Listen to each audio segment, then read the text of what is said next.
Selamat datang di Ngobrol Pemerintahan, channel yang membedah setiap sudut politik dan pemerintahan di Indonesia.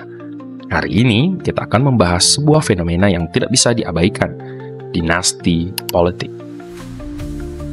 Dan bukan sembarang dinasti, melainkan dinasti yang sedang mengukir namanya di Sulawesi Barat, keluarga Soehardi Duka.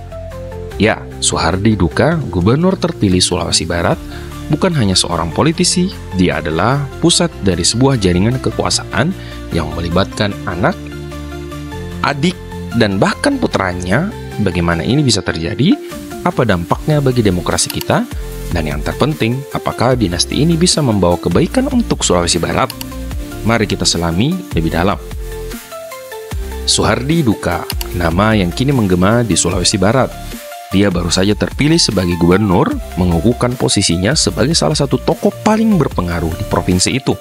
Tapi, tahukah Anda, kekuasaan Soehardi Duka tidak berhenti di dirinya sendiri. Keluarganya satu persatu mengisi posisi-posisi strategis di pemerintahan. Ini bukan sekadar kebetulan, ini adalah sebuah pola, sebuah dinasti politik yang sedang dibangun. Mari kita mulai dengan Soehardi Duka sendiri. Dia adalah anak dari Dr. Andes Haji Duka Kodeng, mantan Bupati Mamuju. Dari sini kita sudah melihat benang merahnya. Politik adalah warisan keluarga. Soehardi memulai karirnya sebagai anggota DPRD Mamuju, lalu naik menjadi ketua DPRD Sulawesi Barat, dan akhirnya menjadi anggota DPR RI. Tapi dia tidak sendirian, keluarganya juga mengikuti jejaknya. Bayangkan, seorang gubernur, seorang bupati, seorang ketua DPRD, dan seorang anggota DPR RI, semuanya dari satu keluarga. Apakah ini dibentuk oleh meritokrasi atau ada sesuatu yang lebih besar yang akan terjadi?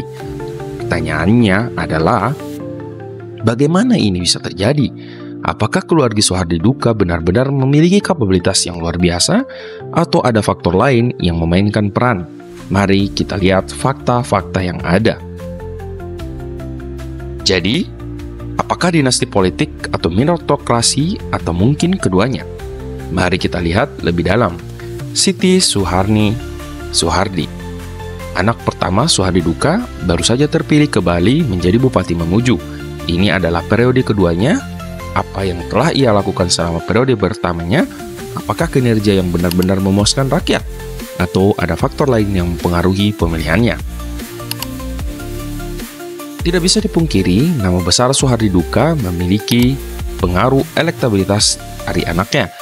Dan apakah adil bagi calon-calon lain yang mungkin lebih berkualitas tapi tidak memiliki nama besar? Lalu ada Siti Soeraida Soehardi, Adi Sutina yang kini menjabat sebagai Ketua DPRD Sulawesi Barat. Dia terpilih di pemilu 2024, mengukuhkan posisi keluarga Soehardi di legislatif. Apa yang akan dia lakukan di posisi ini? Apakah dia akan menjadi suara rakyat atau hanya sekedar melanjutkan agenda keluarga? Pertanyaan ini harus kita ajukan karena kekuasaan terkonsentrasi hanya di satu keluarga bisa berpotensi menciptakan konflik kepentingan. Dan terakhir, ada Muhammad Zulfikar Soehardi, putra Soehardi Duka yang terpilih menjadi anggota DPR RI 2024-2029 dari fraksi Demokrat.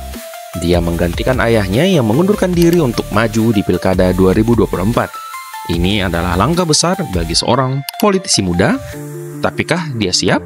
Atau hanya bagian dari skenario dari keluarga Soehardi? Pertanyaan ini kembali harus kita tanyakan karena DPR RI adalah lembaga strategis yang menentukan masa depan bangsa. Yang jelas, dinasti politik keluarga Soehardi Duka adalah fenomena yang tidak bisa diabaikan. Di satu sisi, mereka memiliki pengalaman dan kapabilitas. Di sisi lain, kekuasaan terkonsentrasi di satu keluarga bisa berpotensi menciptakan ketimpangan, dan konflik kepentingan. Tapi mari kita lihat sisi positifnya. Apakah dinasti ini bisa bekerja secara profesional untuk membawa kebaikan bagi Sulawesi Barat?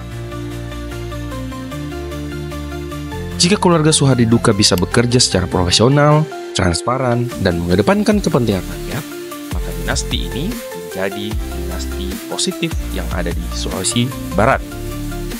Tapi ini semua tergantung pada integritas dan komitmen mereka. Kita semua berharap dinasti politik ini tidak hanya tentang kekuasaan, tapi juga tentang tanggung jawab.